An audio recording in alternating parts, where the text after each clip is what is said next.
The Vanderbilt LSU game that I watched today, well, Sunday, as it's now after midnight, might be one of the worst basketball games I've seen in quite some time. If it wasn't for the fact that Mikayla Blakes put on a clinic in the first and the fourth quarters, this game was nothing short of horrifying to watch. When you're talking about two teams ranked in the top 15, two teams that came in with a combined 29 and 1 record, 28 and 1 record, and an SEC matchup of two of the supposed powers in the country this season. And we're going to talk about it. Welcome back, everyone, to another edition of Her Game, Her Way Women's Basketball. We talk facts over feelings. I'm your host, Rudy Rodriguez. Show might hit that like button, subscribe to the channel, ring the bell, leave your comments. Let me know y'all thoughts. I dropped the video a couple of days ago about LSU losing their first game, their first real game to Kentucky. Somehow, certain Kentucky fans got offended, clearly not understanding the English language, because I said clearly, without any issues, including title, the whole nine, that was LSU's first real game. So that would be a compliment to the Kentucky Wildcats, that I would call them the first real game that LSU will have played all season. But for some reason, maybe vocabulary doesn't work very well in Lexington, Kentucky, and people don't understand English. I don't know. And I'm probably going to trigger you right now with my comments because you don't understand English. I mean, maybe there's an educational issue in Kentucky, but I clearly said that they were the first real game that LSU played, which obviously means that they're good. And I said that they were 13 or 14 and 1 coming into the game.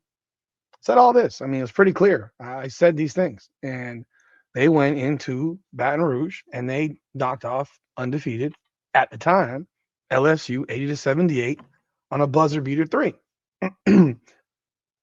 Then some people got offended that I said it wasn't the greatest decision in terms of the shot selection, as it wasn't.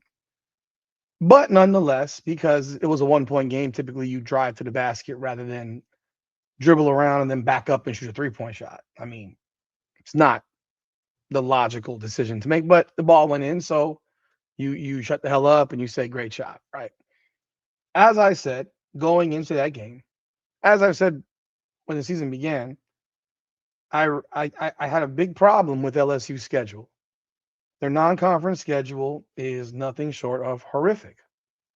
They play a bunch of bums who don't belong on a basketball court.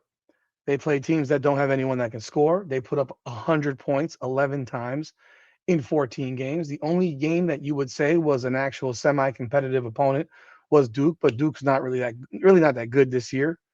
So really, you had 14 bums on your schedule. You had a bunch of HBCUs, you had a bunch of lower level Division I programs, and you won games by 80 points, 70 points, 60 points, 50 points. All your players are playing 20 minutes a game, but no one's getting real experience in dealing with real situations that you're going to see in the SEC and real situations that you're going to see come the tournament in March.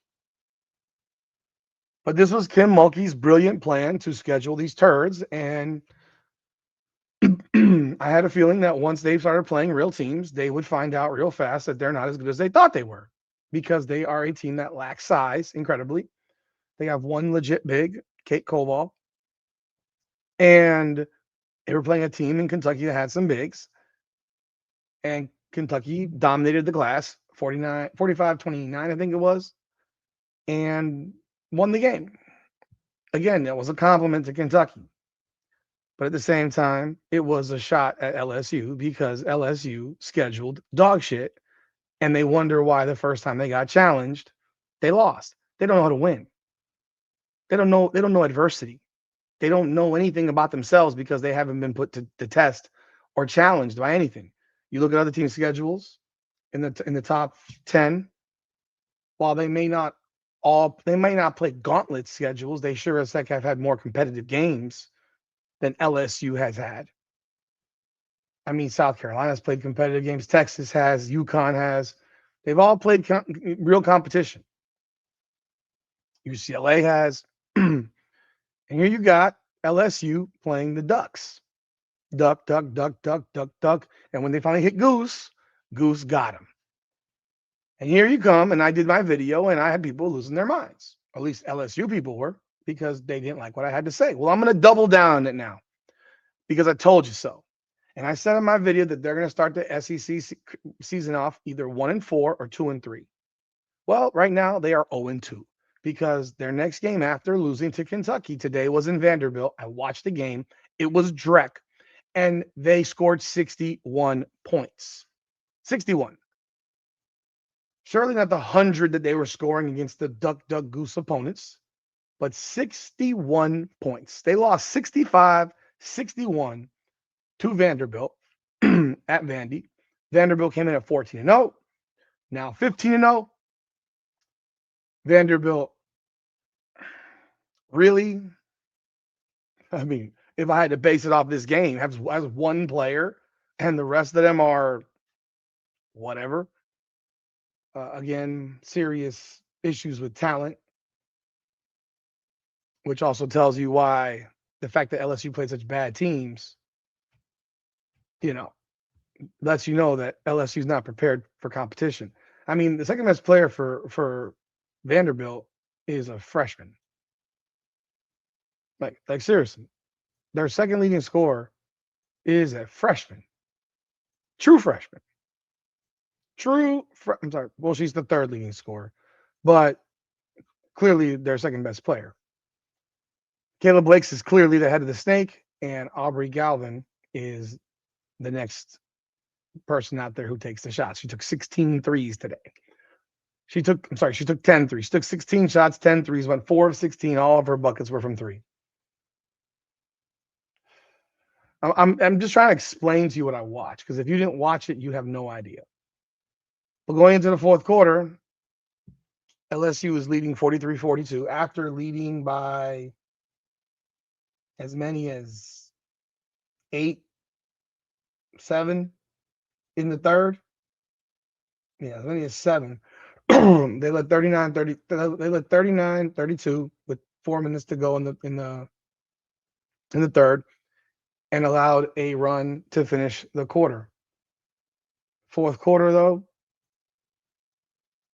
they actually pushed the lead back up to 49-42 with 6:23 to go, and then got outscored the rest of the way 23-12,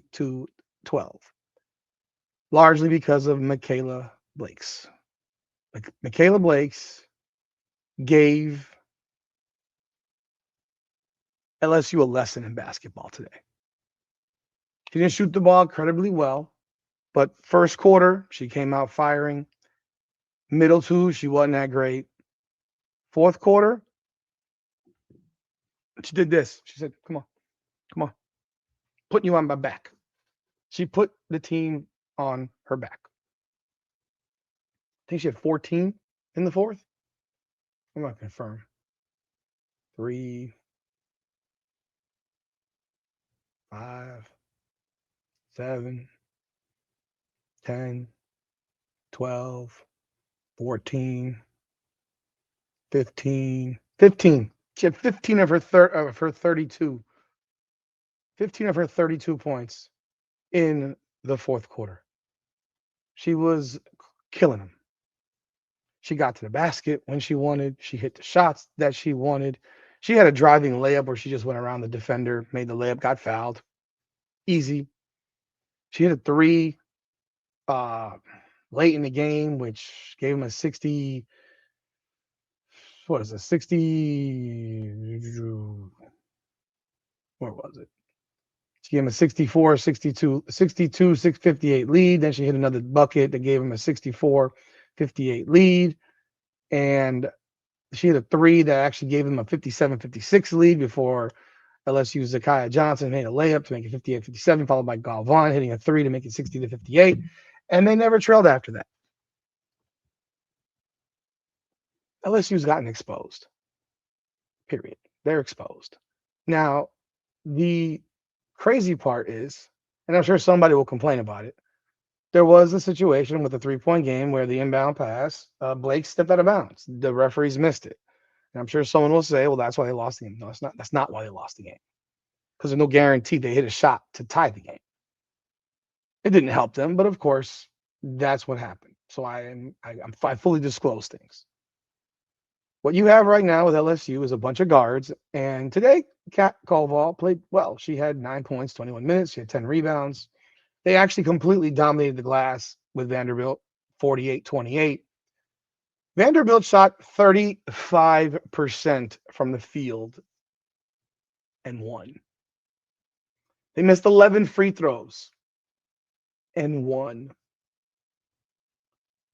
But LSU can barely handle the ball, 22 turnovers. What was Kim Mulkey's brilliant plan? Let's start Malaysia Fulwiley after you barely played her in her last game. She played 34 minutes. She had 13 points, 7 rebounds, 6 assists, and 5 turnovers. 2 steals, 1 block. That's what she did. Flau'jae Johnson was completely useless. 19 minutes, 0 points, 0 for 4. Apparently she's nursing an ankle. But she was sure as hell in that game, in the final 5 minutes of the game. Sure as heck, she was in that game. She came back in the game with 5:21 to go. She came back out a minute later. That may have been it for her. That may have been it. But fact of the matter is, she came back in at 135 in a 4-point game. Came out with 31 seconds. I don't know really what's going on there. Kayla Williams had 12 points. Zakiya Johnson had 10. Jada Richard led them off the bench with 13 points. She played 31 minutes. I'm telling you right now, this LSU team is exposed. They're just not that good. I mean, it's crazy. They're just not that good. Mulkey thought that starting Malaysia Fulwiley would make the difference. I don't know why. You didn't start her at all in that non-conference joke of a schedule. You never created any kind of rotations because everyone played 20 minutes. Well, this is real life now. And you got 4 players that played 31 minutes or more, and Flau'jae Johnson was not one of them. Mikayla Blakes played all 40 minutes. 32 points, 10 of 25, 9 of 12 from the free throw line. Couldn't guard her. They couldn't guard her. Blakes came in averaging almost 25 a game on 47% shooting. She kicked their ass. 5'8" guard, sophomore, kicked their ass. It's just that simple. And now Kim Mulkey got to figure some stuff out because this is a team that played a bunch of ducks. Now they're going to go play Georgia, and Georgia is 15-1. Now, I don't know the level of Georgia. They are 1-1 in conference. They lost to Ole Miss by 17, came back and beat Texas A&M. But they have a pretty powder puff looking schedule too with Alabama State, Furman, South Carolina, Upstate, SC State, Jacksonville State, North Florida. But they did also play Georgia Tech, Kansas, FSU. So they have played now Ole Miss, who's a ranked team, top 15 team. And they got 2 SEC games under their schedule, and they're playing at home. I'm not saying LSU is going to lose this game. They're actually predicted to win this game like big, almost 91.5% on ESPN's matchup predictor. But what you're seeing right now from LSU is a bunch of puffed up trash from a bunch of bum opponents, and now you're finding out who they really are. Then they got to go play Texas. That game is actually at home in Baton Rouge on the 11th. They're going to lose that game. I mean, I'm going to be real. They're going to lose that game. And they're probably going to lose that game pretty badly. Maybe y'all will come back and tell me to eat my words. Today, Texas beat Ole Miss, ranked 15, 67, 64. So this is what I'm talking about when I talk about you've had competition. Texas has played UCLA, beat them by 11. South Carolina, beat them by 2. North Carolina, beat them by 15. Baylor, beat them by 35. And Ole Miss, beat them by 3. And Richmond, beat them by 29. Texas is going to take LSU behind the building and beat their ass.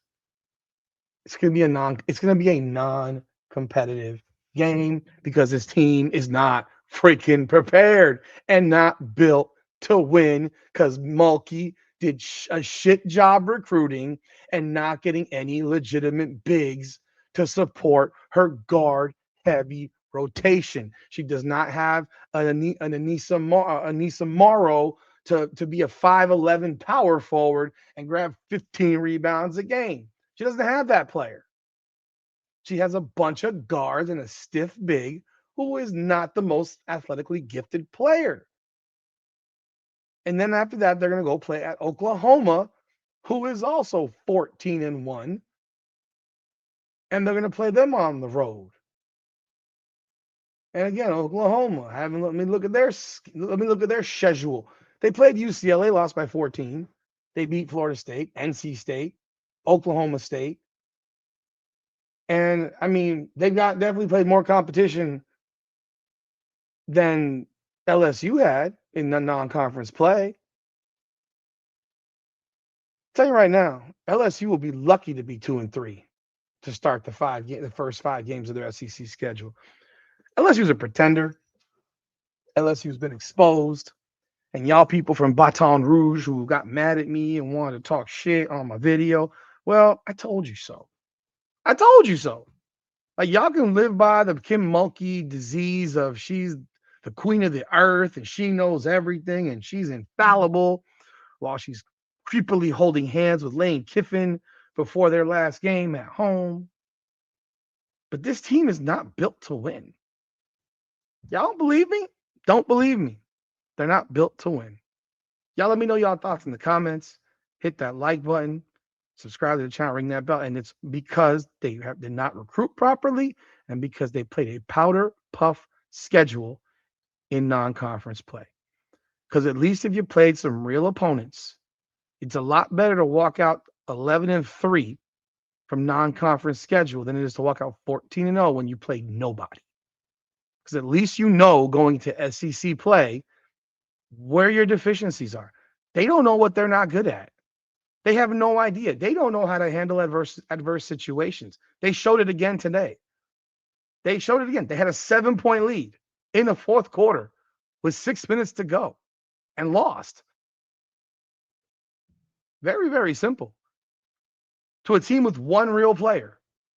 To a team with one real player who took almost every shot down the stretch and got around them with ease. You weren't doubling her. You weren't trapping her. She ate you for breakfast. Or when you tried to, she got rid of the ball because your doubles and your traps were too slow. She ended up getting the ball back and bucketing your ass every damn time. It was ridiculous. And for those that think I don't watch games, this one I watched. This one I watched. They're not built to win, man. But y'all hit the like button, subscribe, leave your comments. This is Her Game, Her Way, women's basketball. Talk facts over feelings. Come on now.